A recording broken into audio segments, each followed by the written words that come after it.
Nous avons également besoin de paix au sein même des communautés.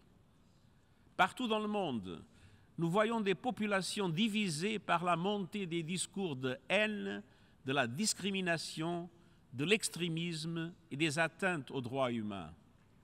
L'antisémitisme, le sectarisme anti-musulman, la persécution de minorités chrétiennes et l'idéologie suprémaciste blanche sont en hausse. L'autoritarisme se répand, l'espace civique rétrécit, les médias sont attaqués. La discrimination à l'égard des femmes et des filles et la violence sexuelle et sexiste constituent les atteintes aux droits humains les plus répandues dans le monde. Et je vois deux raisons fondamentales à cette situation généralisée.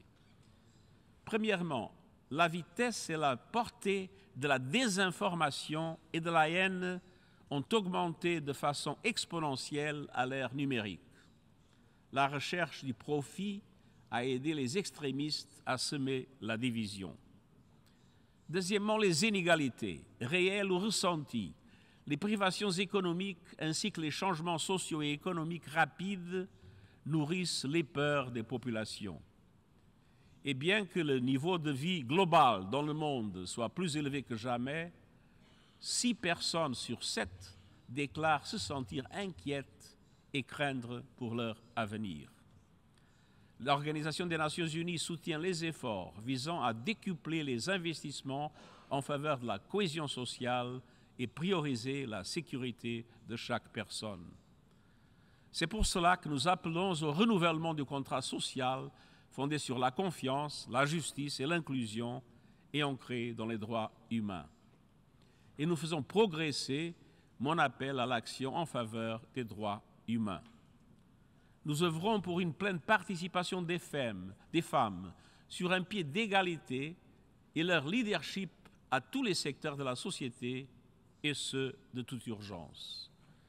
Et nous faisons pression sur les entreprises technologiques afin qu'elles assument leurs responsabilités en cessant d'amplifier et de tirer profit de la propagation d'une désinformation toxique et d'autres contenus nuisibles.